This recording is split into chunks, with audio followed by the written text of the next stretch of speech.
మిత్రులు అడుగుతున్నారు, sir four play, play and after play గురించి చెప్పండి. ఫోర్ ప్లే అంటే ప్లేకు ముందు చేసేది. శృంగారం అనేది ఒక 100 మీటర్స్ రన్ లాంటిది.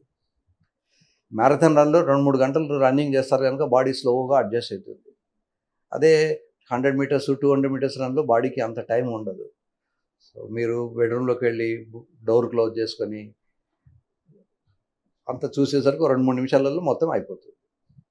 అందుకని ఫోర్ ప్లే లేకుండా శృంగారం అనేది ఏదో పెట్రోల్ బంక్ బిజినెస్ లాగా హడావిడిగా వెళ్ళి దాన్ని మూత తీసేసి దాని లోపలికి నాజిల్ తోసేసి డీజిలో పెట్రోల్లో పోయడం కాదు. ముఖ్యంగా అమ్మాయిలకు మూడ్ బాగుందా లేదా, అమ్మాయి ఉత్సాహంగా ఉందా లేదా, ఆ రోజు ఏమైనా డిప్రెస్డ్గా ఉందా, ఇవన్నీ చూడాలి. వాళ్ళను మంచి మూడ్లోకి తీసుకురావాలి. చిన్న చిన్న జోకులు వేయాలి, చిన్న చిన్న ఆమెతో పాటు కలిసి నవ్వాలి, ఆమెను మంచి మూడ్లోకి తీసుకొచ్చుకోవాలి. అప్పుడు కొంత ఎమోషనల్ బాండింగ్ వస్తుంది. అలా బాండింగ్ వచ్చిన తర్వాత మీరు డైరెక్ట్గా పెట్రోల్ బంక్ బిజినెస్ కాకుండా కొంతసేపు ఇలా వేళ్ళల్లో వేళ్ళు వేసి పెట్టుకోవడం, లేదా ఈ చేతి తీసుకెళ్ళి నెత్తిలో పెట్టుకోవడం, ఇవన్నీ చేస్తుండాలి. పోతన భాగవతం అని ఒక గొప్ప గ్రంథం ఉంది. అందులో పోతనామాత్యుడు విష్ణుమూర్తి గురించి రాస్తూ, విష్ణుమూర్తి అట లక్ష్మీదేవి నెత్తి మీద చేయబెట్టాట. తర్వాత ఆ చేయి తీసుకొచ్చేసి పాలిండ్లపై అంటే బ్రెస్ట్ మీద పెట్టాడు. తర్వాత అంశోత్తరీయంబుపై అంటే మీద వేసుకున్న దుపట్టా పెట్టుకున్నాడు. సో అలాగే డైరెక్ట్గా పెట్రోల్ బంక్ బిజినెస్ చేయకుండా కొంచెంసేపు అమ్మాయిని టచ్ చేయడము, అమ్మాయితో చక్కటి మాటలు మాట్లాడుకోవడం, ఇవన్నీ చేయాలి. కౌగిలించుకోవాలి, ముద్దించుకోవాలి. మనం తెలుగు సినిమాలలో అప్పుడప్పుడు చూస్తాం, అమ్మాయి ఎక్కడ నిల్చొని ఉంటే వెనకాల నుంచి ఒక హీరో వేలుతోటి ఇలా ఆమె నడుము తాకుతాడు.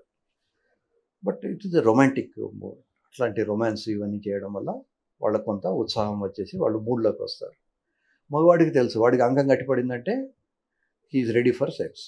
వీడికి ఇక్కడ ఆత్రం మొదలవుతుంది. ఇది గట్టిపడింది, మళ్ళీ సెక్స్ చేసేంతసేపు ఉంటుందో లేదో, శృంగారం చేసేంతసేపు ఉంటుందో లేదో, లోపలికి వెళ్తుందో లేదో, వెళ్తే ఎంత నిమిషాలు ఉంటుందో లేదో, ఈ హడావిడిలో వాడు ఏం చేస్తాడంటే పెట్రోల్ బంక్ బిజినెస్ లాగా ఎంత హడావిడిగా వీలైతే అంత తొందరగా చేద్దాం అనుకుంటాడు. ఇలా తొందరగా చేస్తున్నప్పుడు ఒక్కొక్కసారి అమ్మాయిలు రెడీగా లేకపోతే అది లోపలికి వెళ్ళదు. ఇప్పుడు అమ్మాయిలకు మానంలో తడి వచ్చేంతసేపు ఆగాలి. ఇవి మానంలో తడే కాకుండా గూస్ స్కిన్ అంటారు, ఇలా హెయిర్ లేసి నిల్చోవడము, బ్రెస్ట్ టైట్ అవడము, నిపుల్స్ స్ట్రేట్ అవడము, వెనకాల హిప్స్ టైట్ అవడము, ఇవన్నీ కూడా ఫ్యాక్టర్స్. సో ఇవన్నీ కూడా అమ్మాయి రెడీనెస్కు ఈక్వల్. అబ్బాయికి ఎట్లా అయితే అంగం గట్టిపడుతుందో అమ్మాయిలకు వీటిలలో ఏదో కొన్నో అన్నో ఫీచర్స్ కనబడతాయి. అయితే ఈ శృంగారం అనేది హడావిడిగా చేసే పని కాదు. కొంచెం నిదానంగా ఉంటే ఇద్దరు వ్యక్తులు కూడా సంతోషంగా ఎంజాయ్ చేయగలరు. నా దగ్గరకు ఒక పేషెంట్ వచ్చారు. ఆ పేషెంట్ చెప్తాడు, సార్ మా ఆయన నన్ను ఒక స్లీపింగ్ పిల్గా వాడుకుంటున్నాడు. నేను అన్నాను, అమ్మాయి నాకు కొంచెం డీటెయిల్గా చెప్పు తల్లి, నాకు అర్థం అవ్వట్లేదు, స్లీపింగ్ పిల్గా నిన్ను వాడుకోవడం ఏంటి. మా ఆయన ఆఫీస్ నుంచి లేట్గా వస్తాడు, వచ్చి రాగానే ఏదో తింటాడు హడావిడిగా, మామూలుగా ఏం తినడు, కొంచెం ఎక్కువే తింటాడు. వచ్చి బెడ్రూమ్లోకి వచ్చేసి కనీసం స్నానం చేయడము, కొంచెం నీట్గా ఉండడము కూడా ఉండదు. వస్తాడు, ఆ చెమటకంతో నన్ను ముట్టుకుంటాడు. నేను వీడయ్యే లోపలే అతను గురు పెట్టి నిద్రపోతాడు. రాత్రంతా నాకు నిద్ర ఉండదు. ఆయనేమో మరీ నిద్రపోతుంటాడు. నన్ను తాకగానే నిద్రపోతాడు, అయిపోతుంది. సో ఇట్లాంటివి కాకుండా ఉండాలంటే మంచి స్టామినా ఉండాలి, ఎక్కువ తినకూడదు, శరీరంలో బరువు ఎక్కువ కాకుండా చూసుకోవాలి, పొట్ట రాకుండా చూసుకోవాలి. అబ్బాయిలకు పొట్ట ఎక్కువైనప్పుడు వాడు బొంగరంలాగా పైకి లేచి ఉంటుంది, వీడి అంగం ఆ అమ్మాయికి తగలను కూడా తగలదు. కనుక పొట్ట తగ్గించుకోవాలి, బరువు తగ్గించుకోవాలి, స్టామినా పెంచుకోవాలి. స్టామినా ఉంటేనే ఏ పనైనా చేయగలరు. శృంగారం అనేది ఒక రకమైన రన్నింగ్ లాంటిది. రన్నింగ్ చేస్తే ఆయాసం వస్తుంది, శృంగారం చేస్తే ఆయాసం వస్తుంది. బాగా తింటే రన్నింగ్ చేయలేరు, బాగా తింటే శృంగారంలో పాల్గొనలేరు.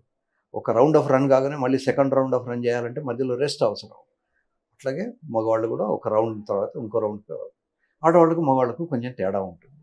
ఆడవాళ్ళు ఏమిటంటే థైస్ను కొంచెం పక్కకు జరిపేస్తే సరిపోతుంది. అబ్బాయిలకు అలా కాదు. ఈ మెత్తగా ఉన్నటువంటి దూదిలాగా ఉన్నటువంటి మగవాళ్ళంగా గట్టిపడాలి, మామూలు గట్టిదనం కాదు. దాని మీద అవసరం అనుకుంటే 500 గ్రాముల బరువు పెడితే కూడా అది నిలపగలగాలి. అప్పుడు మాత్రమే అతను లోపలికి ఎంటర్ కాగలడు. సో ఒక మెత్తటి స్ట్రక్చర్ గట్టిగా పడాలంటే దాంట్లోకి ఏం రావాలి? ఇప్పుడు సైకిల్ టైర్‌కి అయితే మనం గాలి కొడితే అది గట్టి పడుతుంది. మరి మగవాళ్ళ అంగంలోకి మనం గాలి కొట్టాం కదా! అది రక్తం వచ్చేసి దానికి గట్టిదనం ఇస్తుంది. వచ్చిన రక్తం వెళ్ళిపోకుండా ఉండేందుకు స్పాంజ్ అనేది ఒక స్ట్రక్చర్ ఉంటుంది.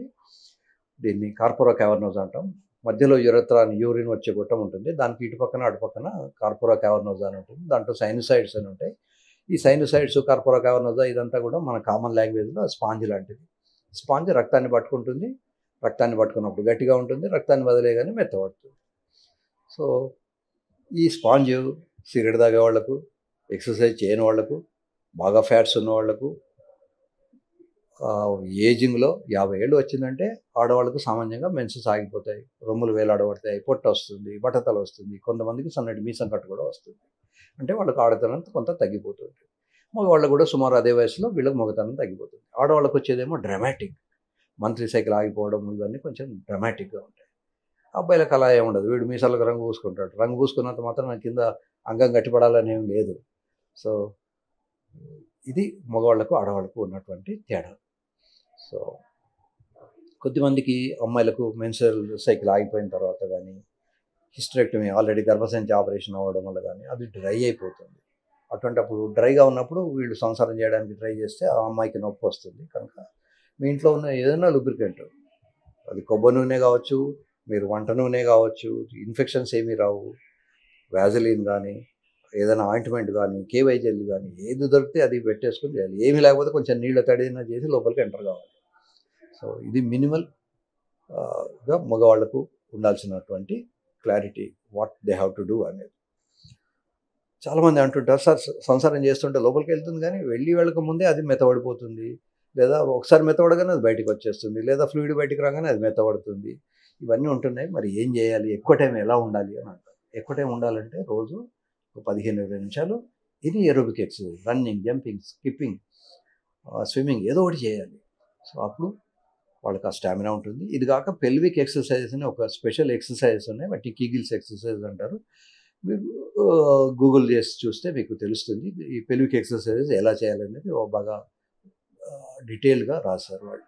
సో, ఎక్సర్సైజ్ చేయాలి, బరువు పెరగకుండా చూసుకోవాలి. ఇలా ఇవన్నీ చేయగా కూడా అవుతుంటే ఫిమేల్ టాప్ అమ్మాయిల్ని పైకి రమ్మన్నారు.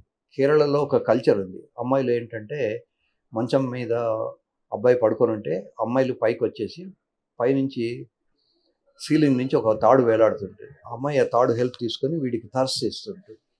సో, అలా ఫిమేల్ టాప్ ఉన్నప్పుడు ప్రాబ్లమ్స్ తక్కువ ఉంటాయి, టైం ఎక్కువ వచ్చే అవకాశం ఉంటుంది. శృంగారంలో ఎవరు టాప్లో ఉండాలి, ఎవరు కింద ఉండాలి అనేది ఏమీ లేదు. అందరూ ఎవరైనా ఎప్పుడైనా ఒక 10 నిమిషాలు ఇతను కానీ, ఓ 10 నిమిషాలు అమ్మాయి కానీ టాప్లో ఉండొచ్చు. అమ్మాయి టాప్లో ఉన్నప్పుడు అమ్మాయికి ఎలా ఎంజాయ్ చేయాలనేది స్పృహ ఎక్కువ ఉంటుంది. కనుక ఆమెకి ఎలా ఉంటే నచ్చుతుంది, ఎలా ఉంటే కంఫర్ట్ ఉంటుందో ఆమె అలా ఉంటుంది. జస్ట్ ఇమాజిన్ 40 కేజీలో ఉన్న ఒక అమ్మాయి మీద 130 కిలోలు ఉన్న అబ్బాయి పడుకున్నాడు అనుకోండి, అమ్మాయికి ఊపిరాడదు. అందుకని ముందు తోసేస్తుంది, లేదా చాలు చాలు అంటుంది. కనుక ఇవన్నీ ఆలోచించుకొని చేయాలి. సో, ముఖ్యంగా బెడ్రూమ్కి వెళ్ళే ముందు చక్కగా స్నానం చేయండి, సెంట్ కానీ అది వేసుకోండి. ఒక్కొక్కసారి అమ్మాయిలకు ఆ సెంట్ అలర్జీ ఉండొచ్చు. కనుక అమ్మాయిని కనుక్కోండి, అమ్మాయికి ఆ సెంట్ అలర్జీ ఏం లేదు కదా అని. సో, ఎంజాయ్ చేయండి. సర్వే జన సుఖినో భవంతు.